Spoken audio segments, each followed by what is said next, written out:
Well, recently there was the whole thing. Remember, the Migos said they're the best group of all time, and Bone Thugs, a couple of guys from Bone Thugs stepped up. Right. Said, "No, we're the best group of all time." Eastside is the best group of all time. You know, you should think you're the best group of all. Why are you doing it if you don't think you're the best of all time? Yeah, Of course. I mean, I don't understand why anyone would even be offended at someone saying they're the best.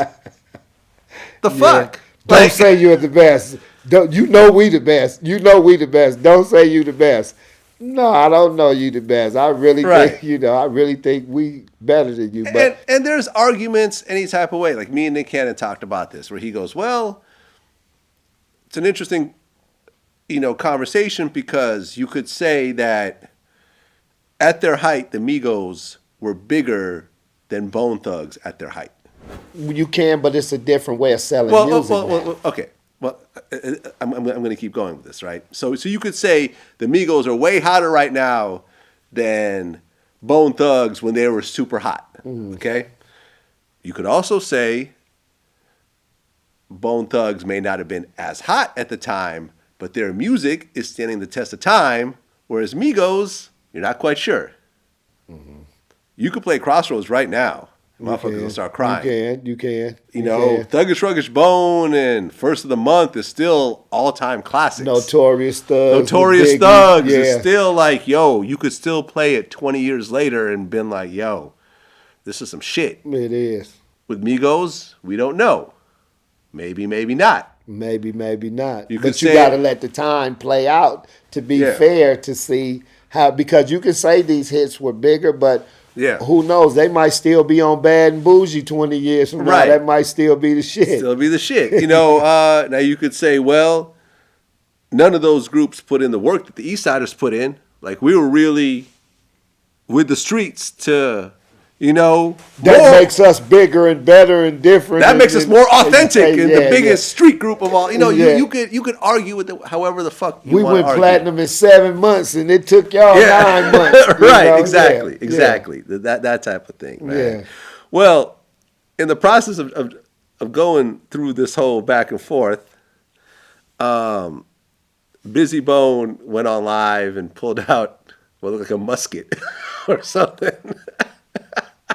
So I guess to threaten Offset or whoever. Once again, he got the police called on him, and the police showed up and arrested him on live. Did you hear about this? No? No, I didn't. Yeah. I did. I heard something about a musket, but I didn't associate it with Bone Thugs. Well, apparently they were looking for Lincoln's murder weapon. They were trying to find Lincoln's murder weapon, and they had a positive ID with that gun that he had in the video. So, that's no longer a cold case. Did he get out of jail? Did he get out of jail? He's out. That's cool. He's out. Shout out to Bone Thugs and Migos, man. Both of them made dope music. Yeah, Both of them made dope music. I mean, and I wasn't a big new music fan when I came home,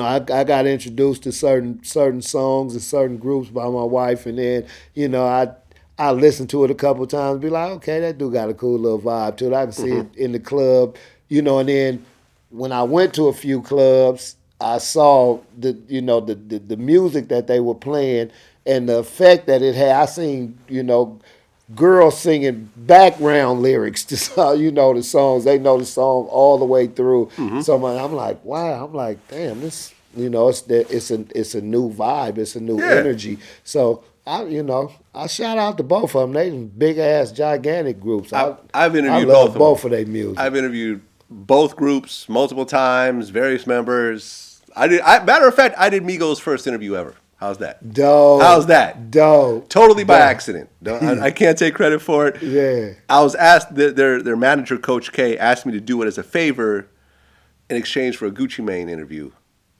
And the Gucci interview never happened. Yeah. You still owe me that for that one, Coach K. But I did it as a favor because I didn't know about him at the time. This was before Versace, before Drake hopped on Versace. Yeah. And the rest is history. But you never know who's going to be the next Migos, the next Bone Thugs. Versace. Yeah, man. But listen, stop flashing your guns on social media. The police are watching. let me just substantiate that. When I came home from prison, my parole officer, one of the last things he told me after our initial visit, he said, "Watch what you do on social media because my supervisor follows you." And I had like about maybe like 2 or 3 thousand Twitter followers, and my niece was running my Instagram page because I wasn't familiar with that. I'd been gone for 10.5 years. So she was just getting me up and letting people know, what I was out, and I did a few shows when I came home and stuff like that. So I was like, your supervisor? He said, yeah, we don't even really we don't even really bother monitoring people the way we used to because everything is right here up front for us. I said, okay, cool. I said, cool. It's good to know. And I kind of like know the rules of self-incrimination and all that. So, but a lot of people don't. Yeah. A lot of people don't. They think that's cool. Like, oh yeah, when I show them this big old gun, they gonna know not to come fuck with me. But guess what? Everybody know you got that big ass gun, man. Yeah. Including the police. Everybody. Everybody. Yeah. Yeah. Even your enemies. So if they smart, they gonna come try to knock your ass down before you shoot that motherfucker. So you putting yourself in a bad situation, just exposing your artillery anyway. So yeah, it's a lot of stupid shit that need to cease as far as the cloud chasing and all that, man.